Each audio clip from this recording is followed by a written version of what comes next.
अस्सलाम वालेकुम व्यूअर्स। आज हम स्टडी करते हैं Newton second law of motion and Newton's third law of motion. Newton second law of motion को हम लॉ ऑफ फोर्स भी कह देते हैं, लॉ ऑफ मोशन भी बोल देते हैं।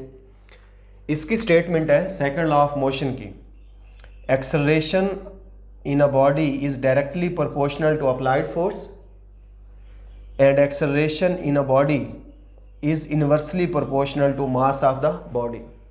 हम जिस बॉडी पे फोर्स लगाते हैं, when force is applied on a body then acceleration is produced in the direction of force. हमेशा फोर्स की डायरेक्शन में एक्सेलरेशन पैदा होता है।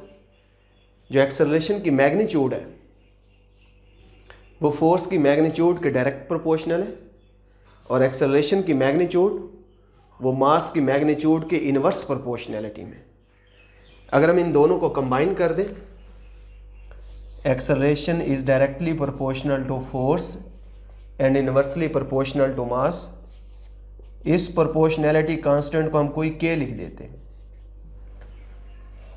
For SI units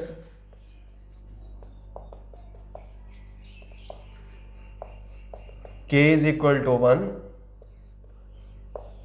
ये हमारे पास वो Newton's second law of motion है। अगर मैं इसको वेक्टर फॉर्म में लिखूं,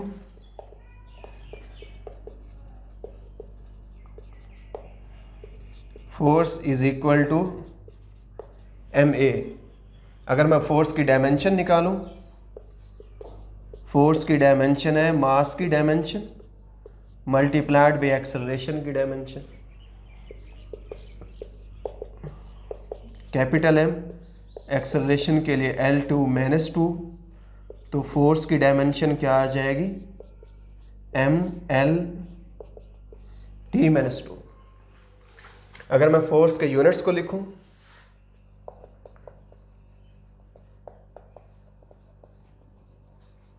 SI unit of force is Newton. Force 1 Newton को क्या डिफाइन करेंगे, अगर वो फोर्स जो 1 किलोग्राम बॉडी के अंदर 1 मीटर पर सेकंड स्क्वायर का एक्सेलरेशन पैदा कर दे, यानी आपने 1 न्यूटन को मेमोराइज नहीं करना, उसको रट्टा नहीं लगाना, आप यहाँ पे इसके मुताबिक लिख सकते हैं। इसको भी 1 कर दें, इसको भी 1 कर दें, इसको भी 1 कर दें। वो फोर्स जो 1 किलोग्राम बॉडी के अंदर 1 मीटर पर सेकंड स्क्वायर का एक्सेलरेशन पैदा करे, वो फोर्स 1 न्यूटन कहलाए। तो यहाँ से 1 न्यूटन किसके बराबर है, 1 kilogram metre per second square, ये 1 Newton. In CGS system, in CGS system the unit of force is, force का यूनिट क्या है हमारे पास, डाइन है। डाइन क्या होगा, फोर्स 1 डाइन होगी अगर मास 1 ग्राम होगा और उसमें एक्सेलरेशन 1 सेंटीमीटर पर सेकंड स्क्वायर का पैदा होगा। एक शॉर्ट क्वेश्चन पूछ लेते हैं, ये 1 डाइन की डेफिनेशन है। डाइन भी फोर्स का यूनिट है। शॉर्ट क्वेश्चन पूछ लेते हैं, show that 1 newton is equal to 10⁵ dynes. हमें पता है कि as 1 newton is equal to 1 kilogram metre per second square. Kilogram की जगह 10⁵ ग्राम, 1 किलोग्राम में 1000 ग्राम है। 1 मीटर के अंदर 100 सेंटीमीटर है,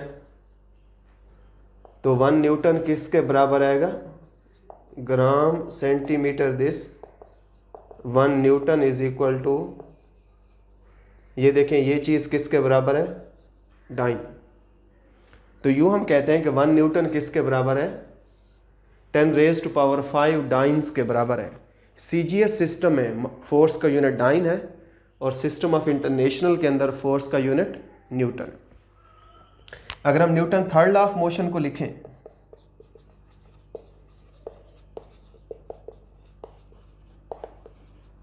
थर्ड लॉ ऑफ मोशन है every action has a reaction. Her action का रिएक्शन होता है। एक्शन और रिएक्शन हमेशा मैग्नीट्यूड में इक्वल होते हैं, हमेशा डायरेक्शन में अपोजिट होते हैं।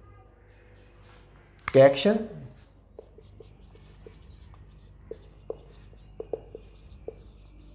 Every action has a reaction.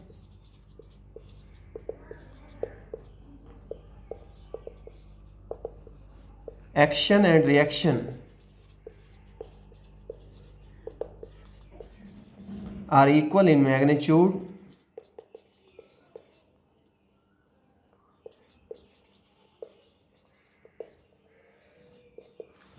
but opposite in